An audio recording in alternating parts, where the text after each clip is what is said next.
What's up, Coach? How are you? Good. How are you doing? Good, man. I appreciate you taking the time. I appreciate you guys having me. Not a problem. Dave will join us soon. He's just running a little bit behind this morning, so I apologize for that. But again, really appreciate you taking the time to come on the Prospect Podcast, talk some football with us. Coach, give us a little bit of your background, coaching, playing career, kind of how you got into this, how you ended up where you're at. Give us and our viewers a little bit of behind the scenes onto, kind of where you ended up. Yeah, so I'm originally from Norton, Mass. Played at UMass. I was a walk-on there. And then after a couple of years there, I started being a student assistant for who was then the head coach, Kevin Moore. So I worked with the quarterbacks there, charted plays, did a whole bunch of stuff. And then I was fortunate after that, got the opportunity to coach at Amherst College, which was right down the road. It's literally only a mile down the road. Great school. Yeah, awesome school. I was there for 2 years, went 15-1 in those 2 years combined, won the league both years. And then Kevin Morris at UMass ended up becoming the offensive coordinator at Yale. Was fortunate enough to go there, did all the video stuff there, and worked with the defensive backs as well. And then I worked in prep schools for a little bit. So I was at what was then a small all-boys school, St. Thomas More, which had struggled for a little bit, and we sort of got that program rejuvenated. Had their best consecutive seasons in about 15 years. And then I took a job at Loomis Chaffee, which is another boarding school in Connecticut. And they had really struggled before. So the 30 years prior, they only had 4 winning seasons. Ooh. And then my third year there, we broke a bunch of school records, first time ever winning a New England championship, whole bunch of other stuff. We're fortunate to have some super talented kids at both St. Thomas More and at Loomis. And then that sure always helps, right, Coach? Always helps when you got some guys that can play the game, We've been fortunate to have super talented kids who work really hard and are good people. And then the original head coach I played for at UMass, Don Brown, got hired back as the head coach. He offered me the tight ends job. Legend. So we were fortunate enough, my wife and I, to go there. And then we did it for a year, and the prep school thing was just something that was a better fit for myself and our family. And I've been at Tabor now. This is my second season here, and we've sort of started to get this going a little bit. So we've been pretty excited. Coach, that's awesome. You have a really excellent track record in terms of kind of, who you coached with and how and where you coached and those types of things, kind of learning as you came up through the process. Give our viewers and us a little glimpse into kind of the prep school world that is, that level of football within, Massachusetts itself. Because, we're here in Jersey. There's a couple of those type programs here. But I think that's really something that's kind of unique, I guess, to, the Northeast in terms of what that football level is. So just explain that a little bit. Yeah, so I'm at Tabor Academy. We're a boarding school. So the prep schools, there's some that are just day schools. There's some are boarding. There's some that have 5-day boarding, which means they're there during the week and they go home on the weekends. So Tabor's a boarding school. We're about 500 kids. We have probably about 380 that live in our dorms. So we have dormitories on campus for the entire school year. They go home in the summer, and then we have a spring break and a winter break. So in the prep schools, most of them are 9 to 12. Some of them, based on their school, might have post-grad, so they can graduate high school and do an additional year. And then in the NEPSAC, all these schools, the kids have the ability to reclassify. So they could have essentially 5 regular high school years before college. So they could come and repeat grade 9, grade 10, or grade 11, or some offer a post-grad year. We do not. So we come and repeat grade 9, grade 10, or grade 11. So from a football standpoint, pretty competitive. We have kids from all over the world. Our starting right tackles from Hungary. I think this year we had 7 or 8 starters from Canada. I'd say the growing trend probably in the past 10 years or so is the prep school football is probably the most competitive in New England. So I'd say depending in some of the top prep school leagues, most teams will have anywhere from 5 to 15 kids on their roster that are Division I football players, some even more. So it's pretty high level. I'd say we're not the same, but compatible to like the Hunt School in Jersey. Right. So we have like a little bit more boarding than they do. I want to say Right. they're like 50-50 boarding, or maybe 30 to 40% boarding, where we're like 74% boarding. Right. And now division you guys playing what, the independent school, or are you playing in New England? Yeah. So there's two pieces to it. So we play in the NEPSAC, which is the New England Prep School Athletic Conference. And then in there's multiple leagues. So we're in the ISL, which is the Independent School League, which is mostly comprised of Massachusetts. Right. So we play our season, then we have bowl games where we may cross over with other teams from other leagues. So our league is a non-PG league. So in the ISL, none of our teams have post-grads. So that's sort of how we're set up. When I was at Loomis, we were in the Founders League, and now the Founders League, you can have up to 6 kids who are post-grads. Got it. Okay. Well, when you were at Loomis, who were some of the guys that were your Division I players from then? Did you have the defensive end from Kentucky? And yeah, we had the Smith twins, who I believe the dad was on your show at one point. Yeah. So my last year at Loomis, I think 20 of our starters went on to play Division I football. So we had 4 Under Armour All-Americans with Jacob and Gerard Smith, who are at Kentucky, Dante Reno, who's now at South Carolina, Olaus Alanen, who's at Alabama. We had one of our offensive linemen went to Michigan, Alessandro Lorenzetti. Nino Francovilla is the backup center at Miami right now as a true freshman. Right. Who else do we have? We had a handful of guys like Chase Collier and Daquan Gonzalez who play at Yale. Edwin Terra-Kalenge is at Boston College right now and getting reps at defensive end. Who else in that group? It's awesome. Yeah, really talented. David Egby's a running back at Wake Forest. Liam Barbie's at Navy. Sean Plinsky went to Cornell. Brady Wade. Yeah, it's a Rolodex, right? Like a Rolodex of guys at the next level. Yeah, we had a good crew, so super fortunate. And then my first year there, we had Parashand, who just graduated at LSU, and he'll play professionally in some capacity, whether it's the NFL or the CFL. Well, each one of those places you took the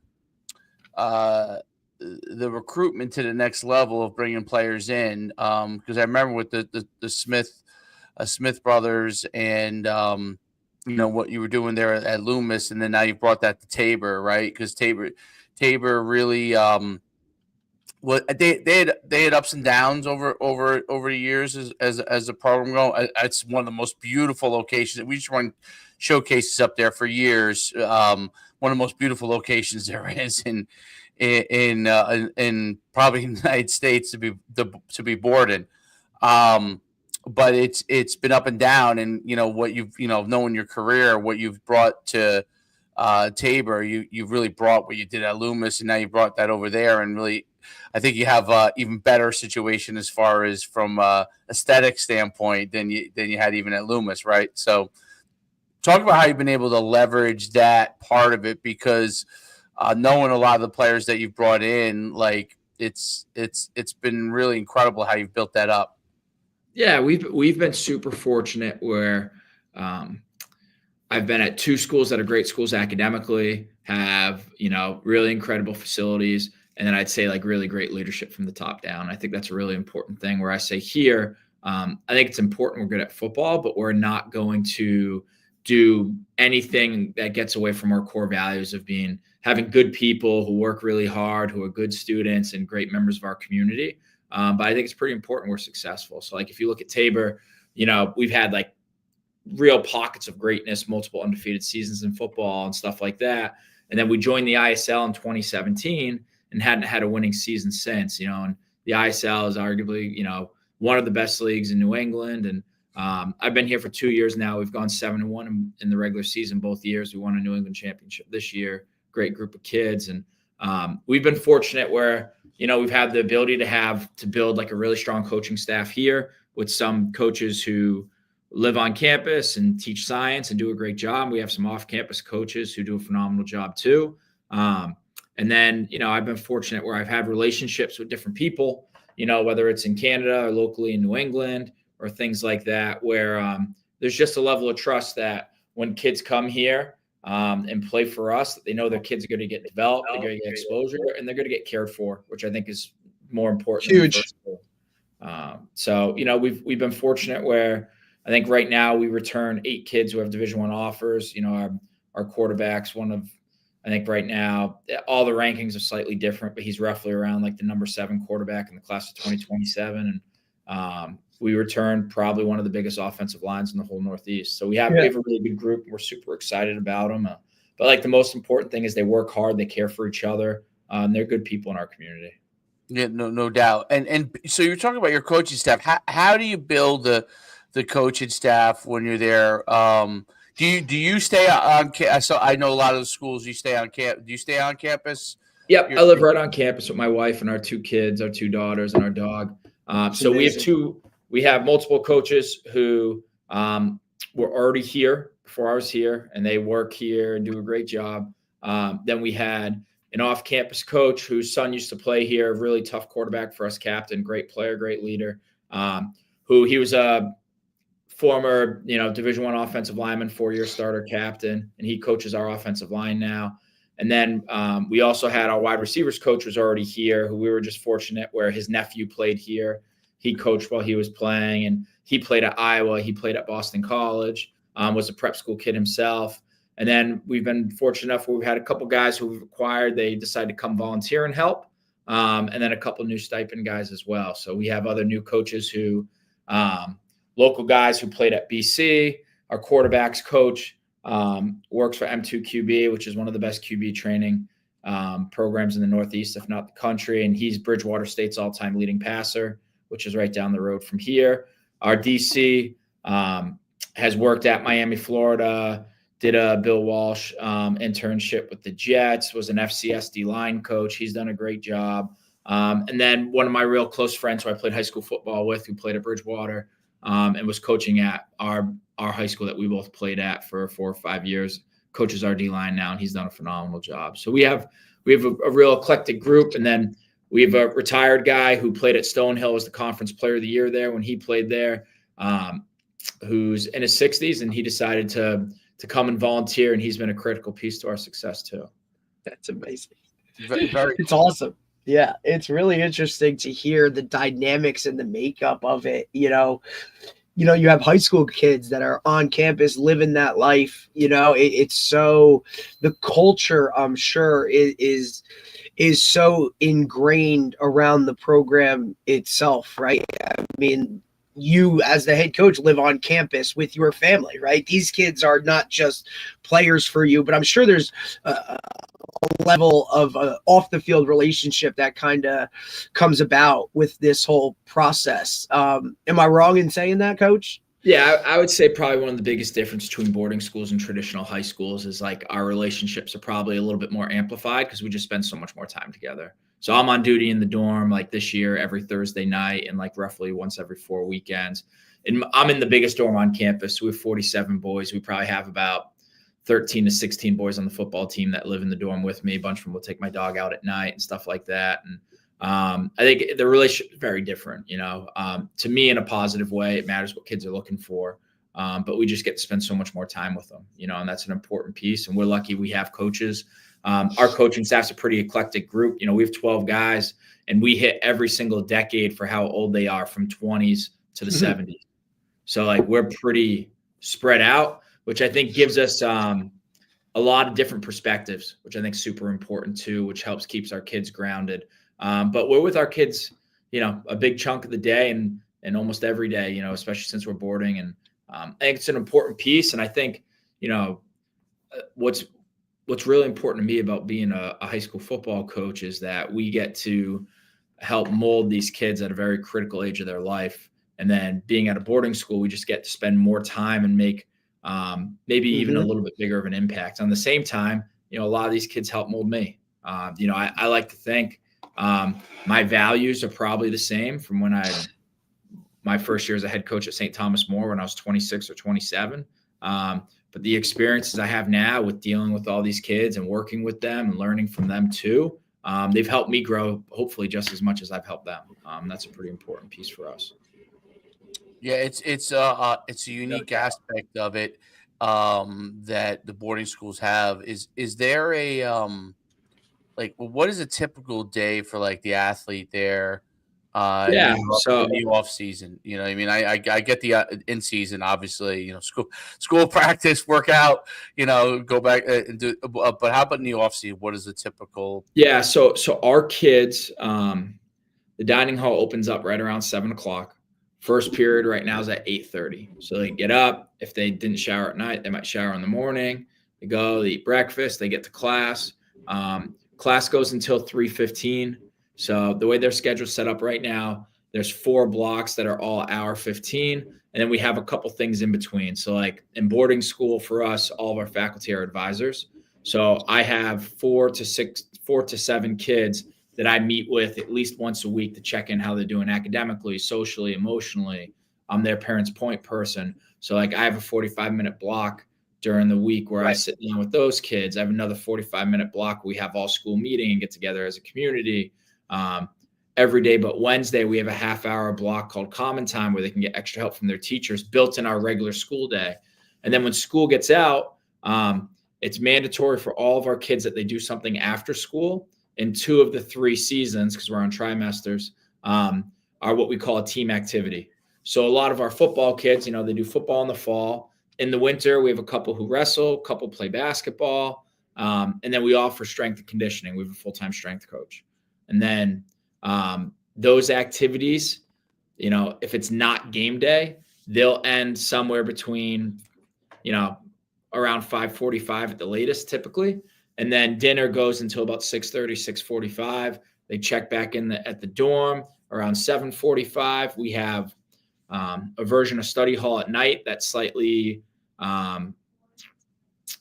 changes based on what grade they're in. So they have like a little bit more flexibility the older they get because they're getting more mature and they're learning, you know, how to do their own thing. And then they're back in the dorm if they're not already in the dorm by 10 o'clock. And they're all in their room with their lights off, ready to go to sleep by 11. So that's sort of how our schedule is. And in the spring after school, you know, most of our guys will either do lacrosse. We probably have about 12 to 15 lacrosse guys. We probably have about 3 to 5 baseball guys. And then virtually all the other guys will do track. So if they're linemen, they'll throw. If they play any other position, they'll sprint and run. They'll sprint and jump. So like those are the things, sort of how we set up with our kids. So the day's pretty long. But they're busy. You know, there's not a lot of downtime with our guys, which I think is important. Yeah, absolutely. Less time to do other things, you know, like stay focused on the process and what it is. So I think that's really cool that they're engaged that much. And we've had, you know, I've been fortunate where at all my places, you know, I'm not gonna say every kid's played early, but our kids, I think against the normal rate have maybe played a little bit earlier than most. And I think part of it is, it's, you know, and this is my experience at UMass, the kids who play the earliest aren't always the most talented. It's the ones who can get acclimated and assimilated the quickest. So our kids are already used to eating in the dining hall, having a roommate, living in a dormitory, having mandatory study hall. So then when they get to college, the small things don't bog them down and they can really focus on getting ready to play football. Because all this other stuff, you know, we feel pretty confident that we've done a really good job preparing them for it. So, you know, we've been pretty good in that way. We're like Edwin Terra-Kalenge, even though he doesn't start at BC, had multiple TFLs as a true freshman. You know, Parrish Shand as a freshman when he was at Arizona during the COVID year was tied for the team league in sacks. You know, Daquan Gonzalez was playing in the nickel package at Yale as a true freshman. You know, Nina Frankaville as a true freshman as the backup center, which I think is really hard to do at, you know, a top 20 program in Miami. So we've been fortunate with that. And part of it is, yes, they're good football players, but, you know, we think they're super mature. They're great people. So once they get there, a lot of this stuff is second nature, where most of the typical kids, all this is brand new for the first time. Right. Going away is a new experience for most of them. Where your kids already have experienced that already, the responsibility of handling a lot of the things that being away deals with. Have you found there's been, I don't know, I'm curious because with transfer portal and NIL, have you found a more of a demand for the prep school athlete that might have reclassed, that is a little bit older, versus before, you know, or has it kind of stayed the same? I don't know. I'm curious. I'd say it's a little similar. I think what we're dealing with a lot more now is guys coming to school, you know, schools and checking in on our kids who are 1 or 2 years in college now and be like, do they like it there? How's that Yeah. going? Anything changes, let us know. Right. Like that's the big thing now, because I've been fortunate. This is year 8. We've had over 80 kids play Division I football, and Right. some are done now out of eligibility, but we still have a bunch with it left. And now it's always like, because before a lot of these schools like, hey, we're going to take 20 to 25 kids every year. And now it's really changed where it might be slightly less high school kids, but a lot of these schools are like 28 to 40 kids a year now combined, however their matrix is from high school to transfers. Right.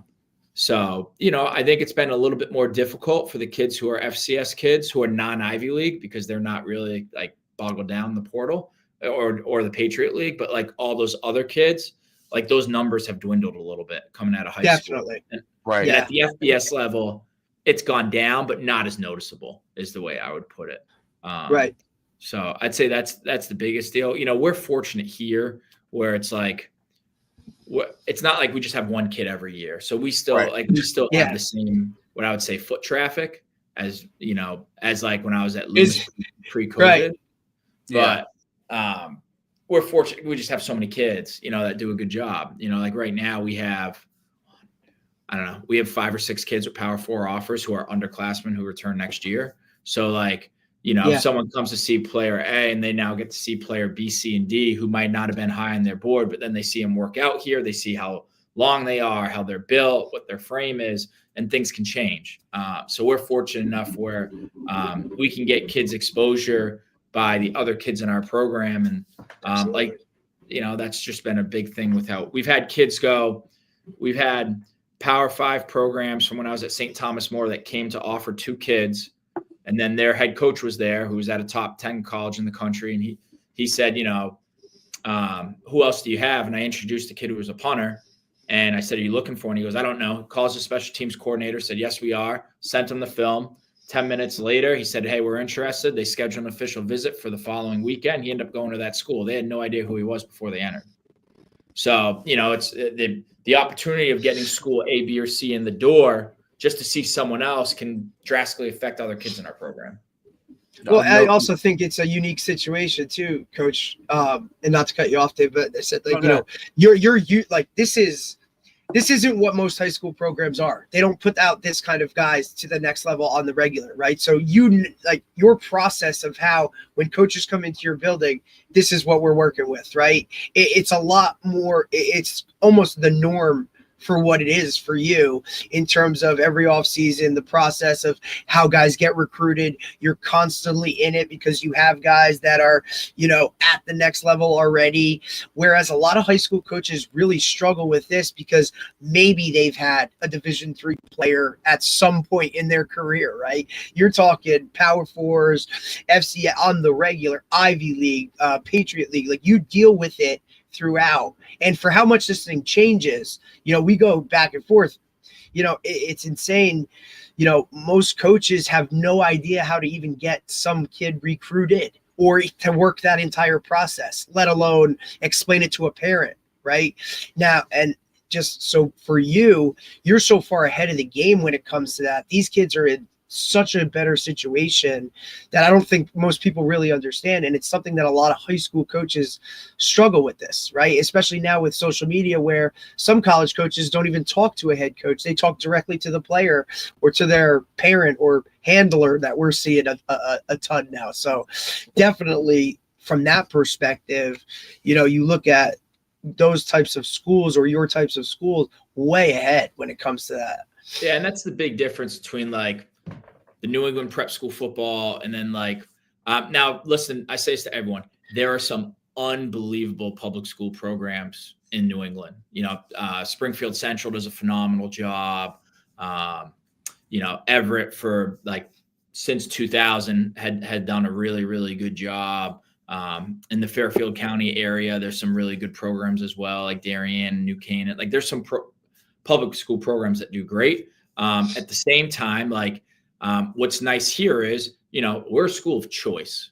It's not for us, when we graduate 3 or 4 starting offensive linemen, we could have the ability to have 3 or 4 enter the school, where if you're at the local public school, you're looking at 8th grade and you're saying, all right, this is who we get. And they might not all even come here. So, it's a little bit different environment. I think that's one of the pluses of being at a place like Tabor is, we're always going to have guys, and that helps. And, it's tough because what I say to a lot of people, it's like the easiest way to get schools to come visit you is have good players. Well, hell yeah. As a public school, you can work super hard to develop them. But at the same time, like you need to have kids who have the frame to do this. Like I say to every kid in the process, like every kid's built different, and they're going to have their own ceiling and their own floor. Now, our goal is to get every kid to their ceiling, but like no one was created equally. Right. So, for us, we're just fortunate. We have a bunch of kids who do all the right things, but are also super talented to help bring people through. Do you see a uptick in demand for kids looking to come and reclass with you guys? Is that something that, because of some of the things that we talked about with recruiting, do you see an uptick of players that want to come into where you guys are and or inquire about it? Is that something that you're seeing more of an uptick in? Yeah, I'll see the 3 biggest changes I've seen in the past 10 years. 1, the post-grad year has like exponentially blown up, and we don't do that here, but that is like way bigger. And now you see, even starting down south now, some of them I might call like pop-up schools or anything. Yeah. Oh, yeah. Like all these 1-year programs afterwards. Where I think P.O. boxes, Coach, a lot of P.O. boxes. It gets people confused with what we do up here, where like some of those schools down south or whatever, like it's just a football team, right? Where here, like the New England prep schools are some of the top academic schools in the world. Like we're a full-blown institution, where now we're starting to see like a sports academy for football somewhere that only does sports. There's no education component to it. There might not be a true brick and mortar building or however need be. So I think the post-grad year is exponentially blown up. And one is because the way the transfer portal is, they're taking less kids out of high school. So now you have the same amount of kids wanting to play college football, taking less high school kids. So can I divert my path 1 year to maybe make me more marketable or more recruitable or whatever? 2, I would say, especially in the past 5 to 8 years, the prep school football and the overall player has like gotten so much better. So now, like in New England, the best competition for the most part is in prep schools. So now when you have kids that are like, a great, excellent to elite level player, if I want to consistently play great, excellent to elite level kids, a lot of them choose this option. There are a couple leagues that are also in New England that aren't prep schools that do a very good football too. Do not get me wrong. I'm never like, hey, this is the only place where you can play good football. That's not how I feel. But for a lot of these kids, like this is their best chance to play football at a super high level in high school. Interesting. So that's the second thing where we're getting this growing trend. Like if you look at most years, like this is the easiest example. I do not think any of these recruiting services are perfect or anything. But when you look at, especially in New England, the rankings for the top kids in Massachusetts and Connecticut over the past 6 years or so, a vast majority are at prep schools now. And that's changed. That has changed dramatically in the prep school New England markets. I played at UConn, and we used to have a lot of kids from New England prep schools that played there. And it would be like a couple of guys and then a lot of kids who were like there as students that were playing football.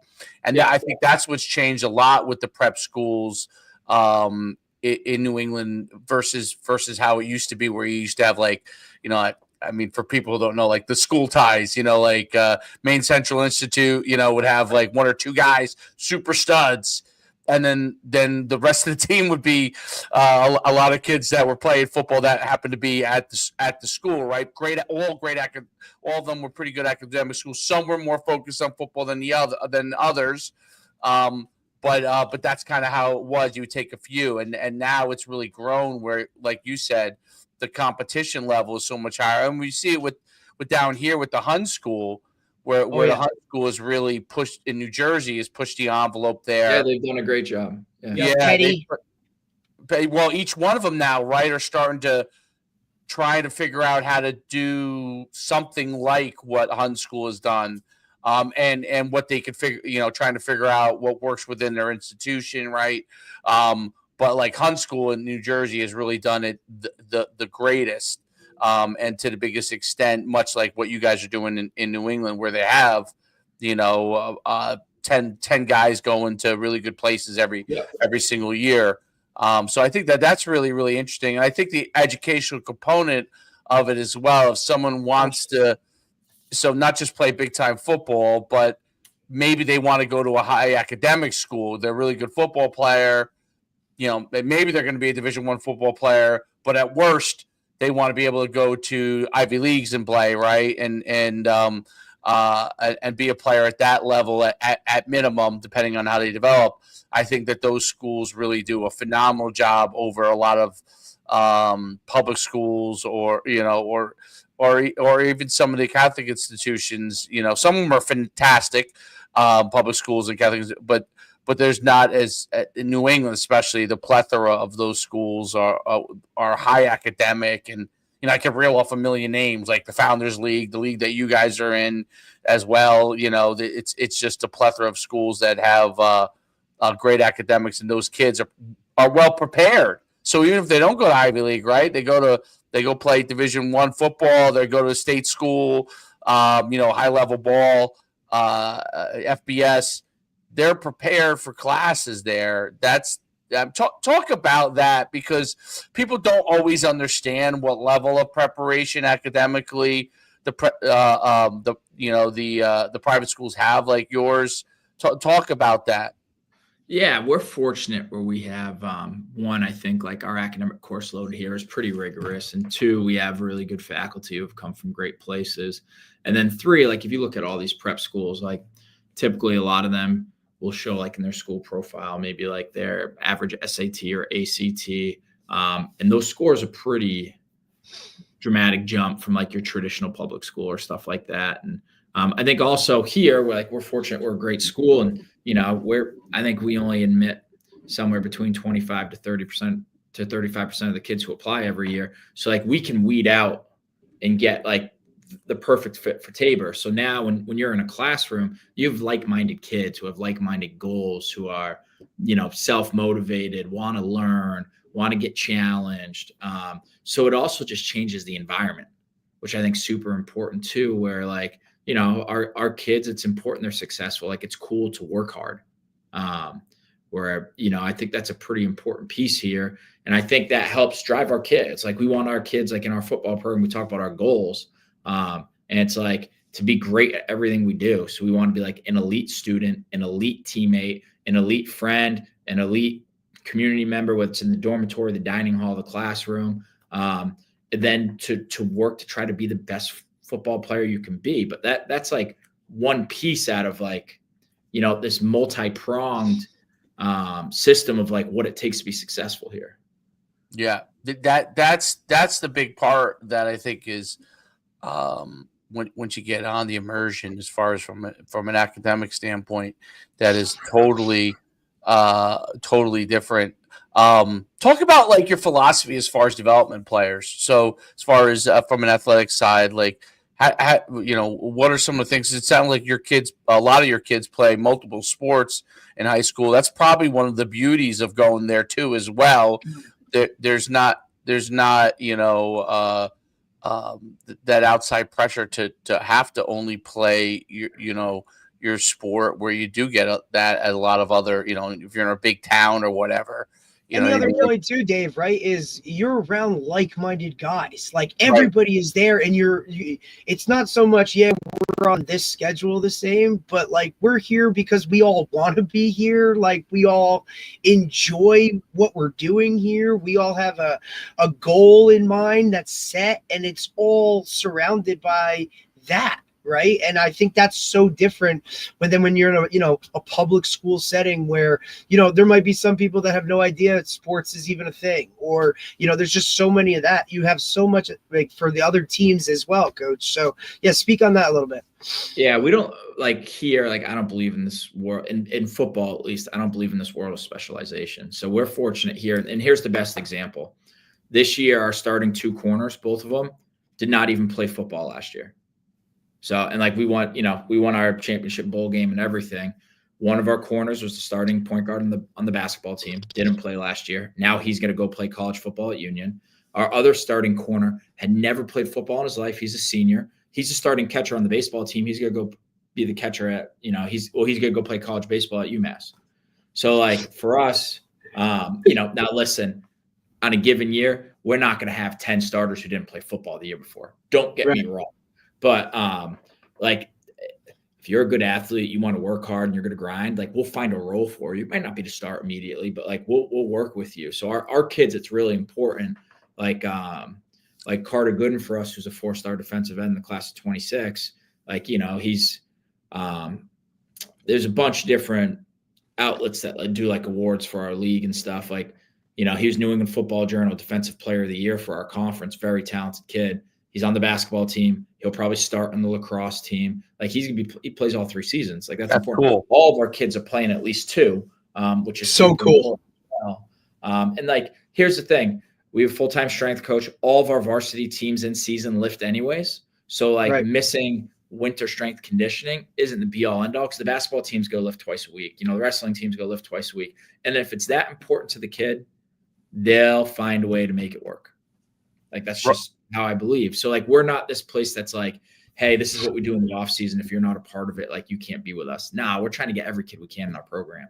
So whatever 100%. Way, as long as they're good people, they work hard and they want to be a good teammate, like we'll find a way for them to make an impact. And then for us, how I think we develop kids really well, they work super hard in the weight room. We're fortunate enough here, where I can't say everywhere else is, that we have, when healthy, 22 real starters, right? So we'll have 11 on offense, 11 on defense with no one going both ways. So when we practice, we don't tackle and practice at all. We go good on good for 50 to 60 reps Tuesday, Wednesday, Thursday. So our kids, in my opinion, this is the same at Loomis.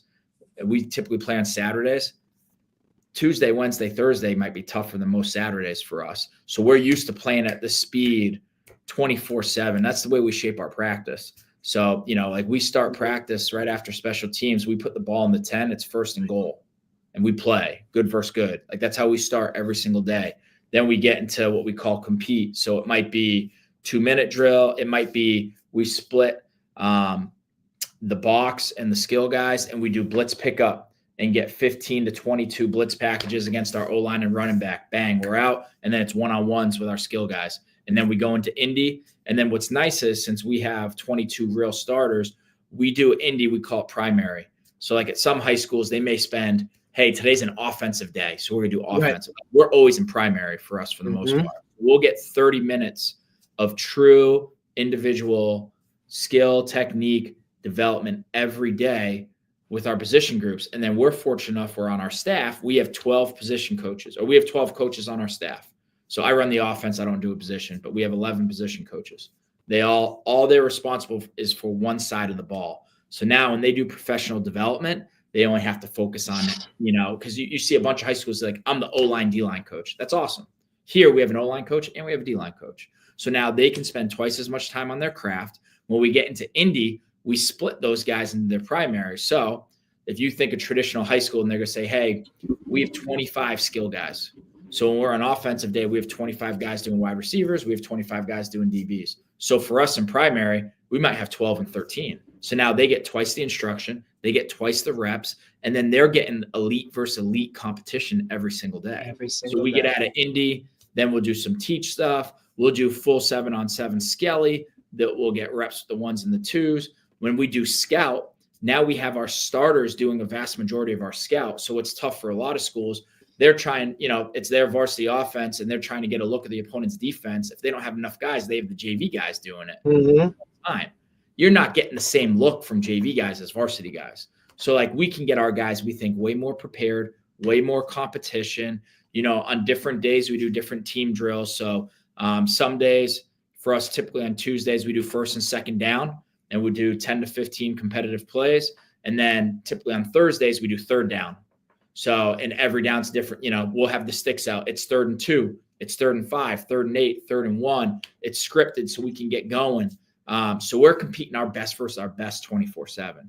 So like our offensive line is probably 5 guys who are all going to play Division I football. Our defensive line is probably, we play 3 down for the most part, 3 guys who are all going to play Division I football. You can't get better competition anywhere in New England. We get it every day, 3 times a week in practice. So for us, we think, one, our instruction for skill, technique, fundamentals development is great. 2, we think we have the best competition possible just because we can practice ourselves. And 3, we have a full-time strength coach who works really hard, and we think we can get great off-season growth. So those are the things that are really important for us, why we think we feel really confident. You know, we can't do the same thing that if you went to Boston College or Clemson for player development, but at our level of football, we think we develop our kids just as good, if not better, than anyone else. That's how we feel. So, you know, when they go to college, it's obviously a whole new animal. Don't get me wrong.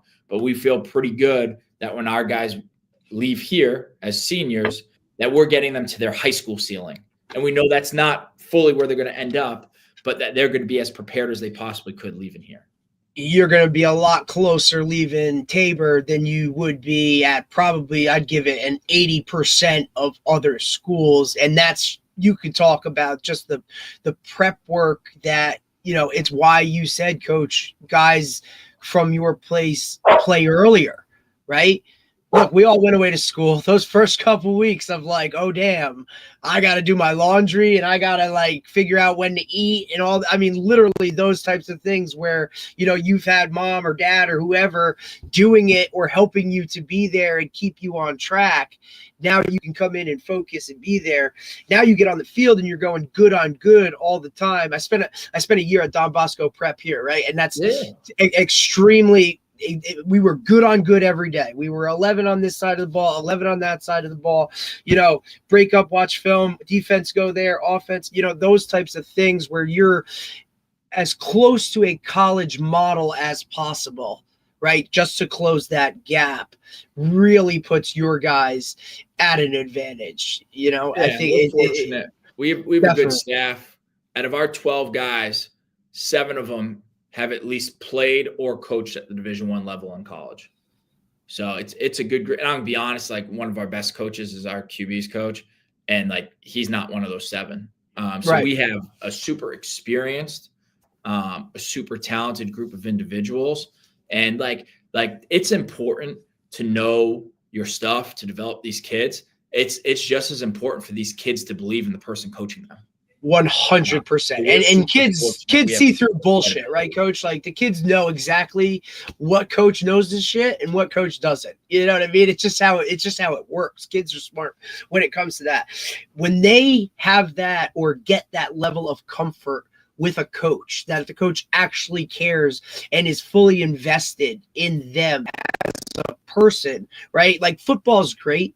But my thing has always been when you can link with that kid and he trusts that you really understand what he's kind of going through or what he's dealing with on a day-to-day basis and you know him as an individual, I think those are the relationships between player coach where now that player really takes it to another level and they're willing to do and trust in what you're saying. That really takes it to the next level. So you have to have guys that buy into it, you know, a lot more than just understanding the X's and the O's or a practice script. 100%. Coach, as far as like where you continue to see the program going, like what are some of the I guess continuous progression steps that you see for your program?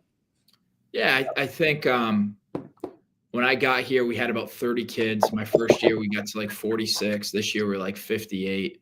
I think our real goal would be to be able to comfortably sit in the 60s. Like that's a good number for us.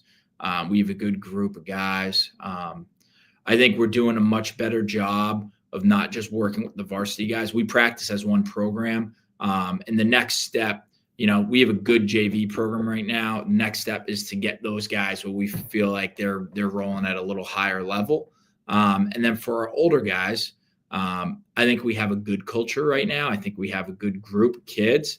But we have to start pushing the envelope a little bit more and making them a little bit more accountable, a little bit more empathetic. I think that's the big thing where like, we have some elite, not football players, but competitors, and like not everything's picture perfect every day. And like, you got to be like consistently ready to be uncomfortable, or like, and this is the truth to this. And this is why I love the way we practice. Like, you can't be okay with losing, but you got to be able to deal with losing reps. Cause every day in our world, no one goes 55 for 55. The other guy's too talented. And it's getting these kids, not to say they're okay with losing the rep, but they're okay with rebounding the next rep and not letting the past one affect them. Right. They're not dwelling on it for 5 plays. And I don't think we're bad at it, but I don't think we're elite at it yet. And that's what we really got to do a lot better job of, like elite resiliency to a negative effect the play before. Like whatever just happened in that play, positive or negative, not letting that outcome make us too high or too low for the next play, that series, the series after, when we go back to the sideline, like having elite body language, elite composure. And we're good, but we're not at, like, I want our guys to be like a stone, like nothing changes. Like, hey, the mission is the mission. No matter what just happened, I'm still me. And that's the difference between being really good and great and excellent, and then excellent to one of the best. So like, that's what we got to like really harp on, I think, moving forward. No doubt. Well, that's what happens when you have a lot of really smart kids too. You get they're analytical, right? So they looking at what they did and they're thinking about it. And you're on to the next play. We need you to forget that. We need you to save your genius for halftime where we can discuss it, or at the end of when you come off the field. Don't worry about it during this play. Move on to the next play, and then we can talk about it when you come off to the sideline. But I think that's a learned thing. I mean, that's something that they can continue to learn, and it's part of it's too is the culture too that they're around today, that everything's accessible to them. It is a lot harder for them not to dwell. The kids dwell on things a little bit more than maybe it's just when I grew up, maybe we were just big dummies, but something bad happened, just like, all right, let's move on to the next thing, because you're used to bad things happening. So you can move on and move ahead. But I think that's also stuff that as coaches you probably have to do a little bit more than maybe you had to do 15 years ago, is to continue to get them on that track. Because that's obviously, no doubt, what puts kids into elite category is the ability to make the adjustments in your mind to move on to the next thing, quickly figure out what you have to do, and then if there's anything that really has to get solved, when you come off to the sideline, you work with the coach and you listen to that, because I always think the kids today want to figure out right now immediately what is the solution immediately right now, what is the thing that I have to do, that I have to fix, and I can't figure out what that is. And because of the immediacy of so many things, it's like, no, sometimes you have to make little progressions to get to that level from that standpoint, and then it clicks, right? So then it clicks. Well, I'm sure that's what you're working on with them, but it's really awesome. I love the way that you talk about how you're building your program and the progression of everything. And it sounds like you got it cranking, so that's a really good thing. And maybe we'll get Coach back and talk a little X's and O's. Maybe have him break some stuff down for us. Anytime. We'd love to have you do that. Pick something that you guys you like to talk about, and we'll have you back and we'll just break it down, go over some film, which is always the most fun for us as coaches. To go and do all that stuff. But congratulations, what you're doing is awesome. I remember what you did at Loomis, and what you're doing at Tabor now is really exceptional. So it's really been great having you on, Coach. All right. Thank you guys so much. Appreciate you having me on. All right. Thanks, Coach. Appreciate it. Have a great day, Coach. You too. Take care. All right. Bye. Exceptional stuff they got going on there, huh?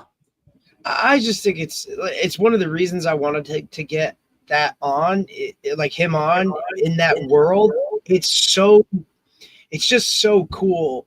Like in this, in the era that we're it is right now, where there's so much other shit going on in a high schooler's life to allow like, hey man, and then, the whole, here we go, but parents coddling and doing everything for their child to now say, you know what, like, you want to do it, like, go away and do this. You know what I mean? And I'm sure there's some situations where it's like, okay, that's a good move or whatever. But like a lot of parents now, I feel like, are unwilling to cut the cord and try and do too much for their kid.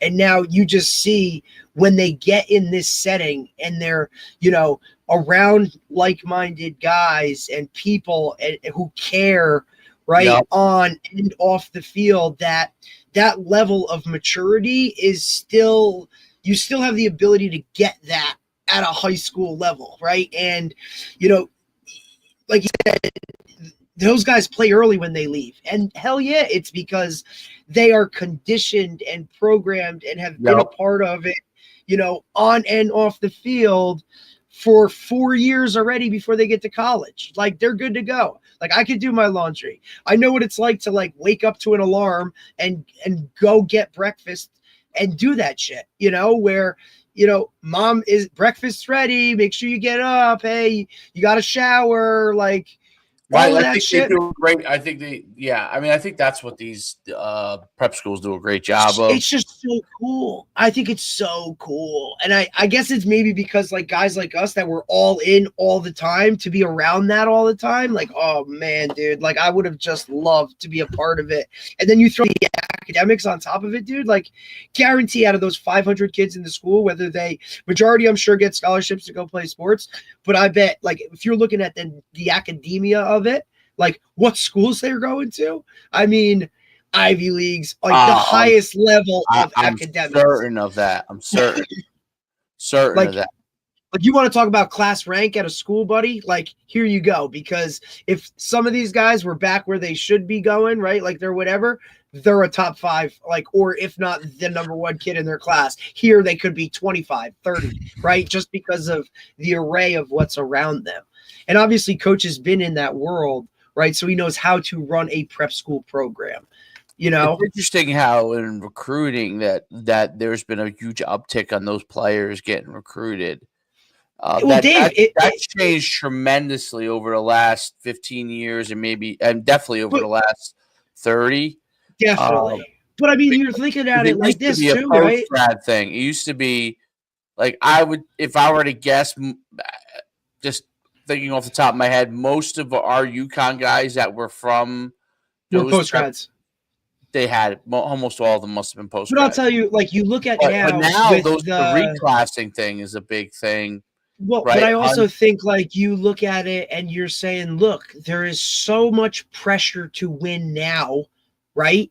I can go to Tabor and get a kid who's ready-made, and I can go with it, and he can play, and I don't have to worry about him off the field. He's a year older. He already has he's already probably a sophomore in college by credit wise, because he's taken this at this school. I don't have to worry about him in the classroom or any of those things. We got to win now. Those kids are more conducive to it, right?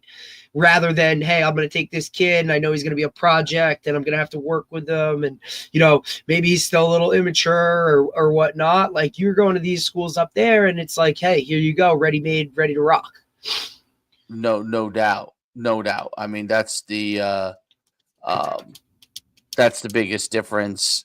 It's very interesting because, from a recruit. Well, I mean, New England's always been big with this. It's obviously and New Jersey's had a lot of it, but you don't know about the players as much because in the schools, in the scholastic world, they're in a different league. So like, you don't really know who they are. And boom, they have like 5 or 10 Division I player. You know what I mean? So it's very interesting. Like when I've run any camps in New England, like that's always been about. And you said it's beautiful, right? All those. Well, Tabor is, yeah, unbelievable.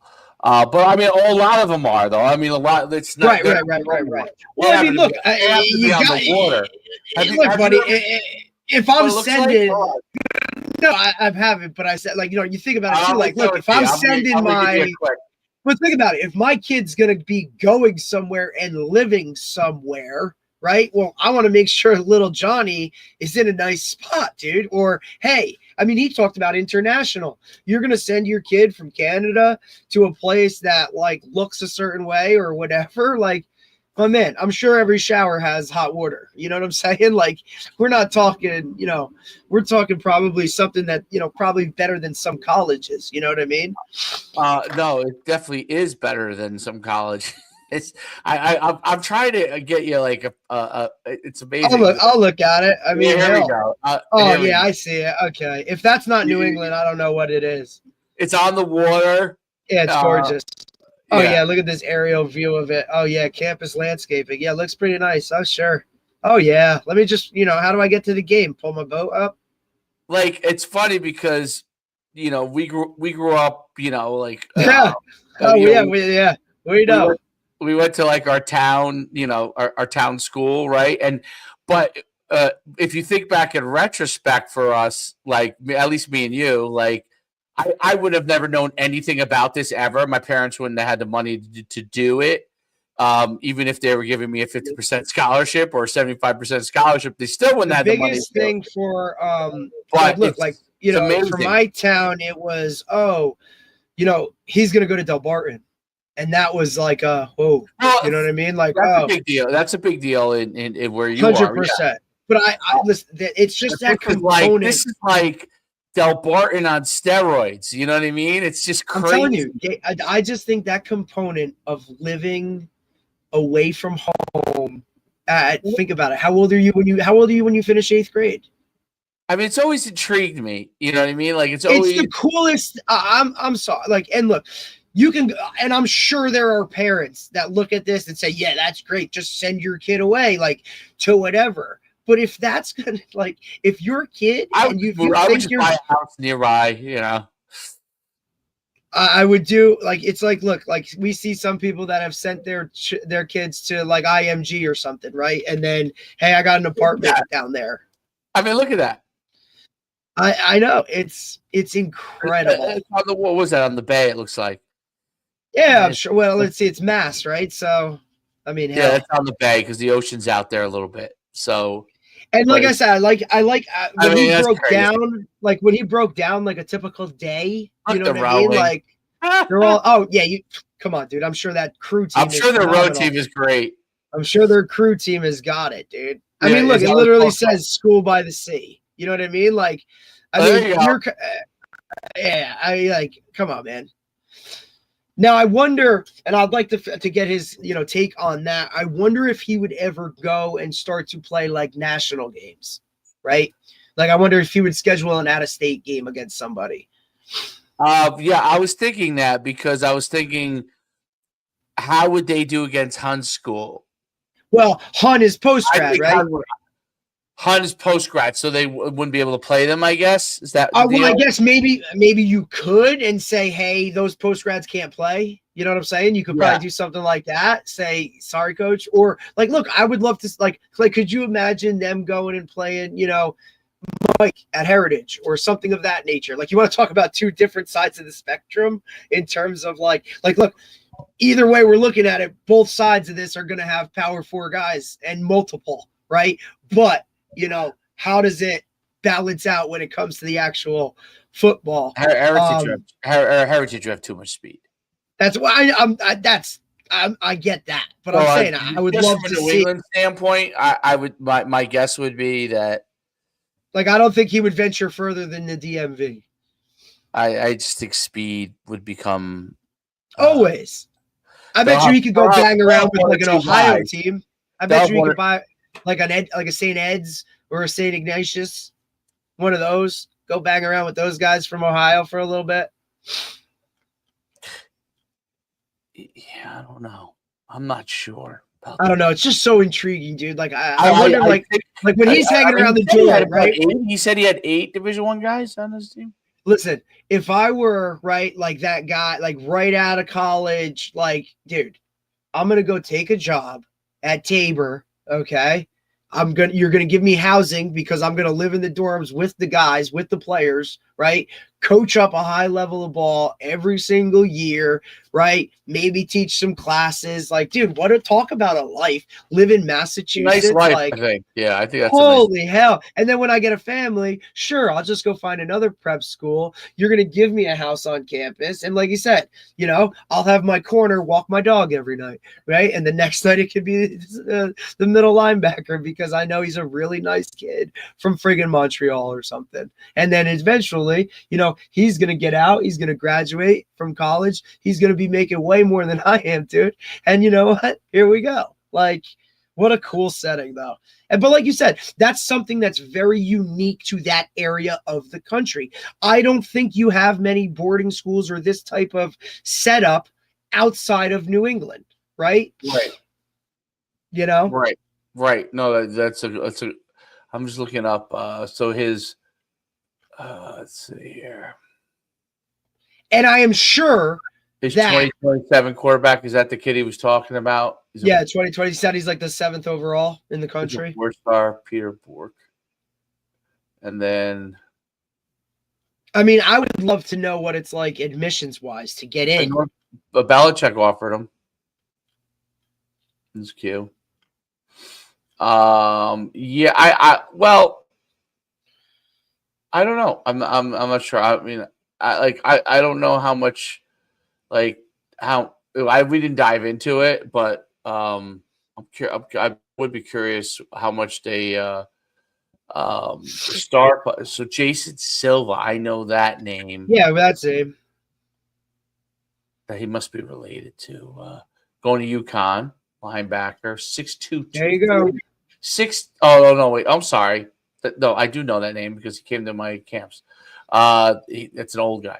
He's long graduated. Okay, here we go. 2027. Carter Gooden, 2026. That's the D end he must have been talking about. Price tag? You want to know what it is? It has to be 70. 77 for boarding. His 2027 class and his 2026 class are real good. He's got 3 D1 guys in 2026 and 4 2027. So I think and a lot of it is the lineman. Well, Dave, think about when we're talking. They're linemen. This is the size of his lineman. 2020. He said that. He said it. He said we're going to return the biggest line in New England. They probably average 6'3". I don't know if he uses. I guess they play one way, so the DN probably doesn't play O-line. But 6'5", no.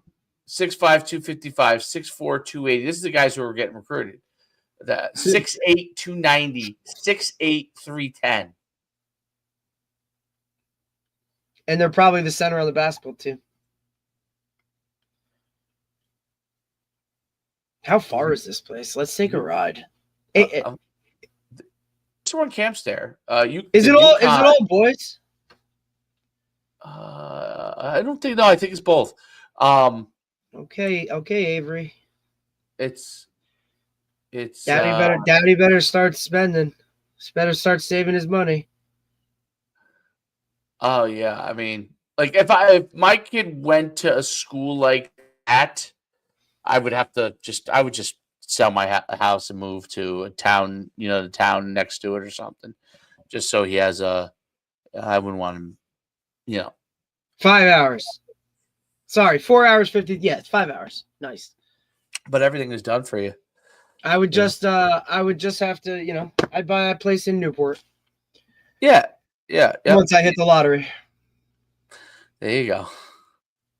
Well, yeah, maybe sell some more go routes.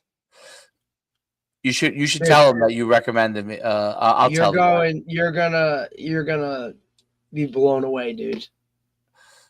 Yep. Best investment we ever made. Hands down. I asked him, can I use it on my 7-on-7? Yeah. He said yes. Yeah, absolutely. All you gotta do is freaking plug the shit in and upload it. It don't matter what you're using it for, dude.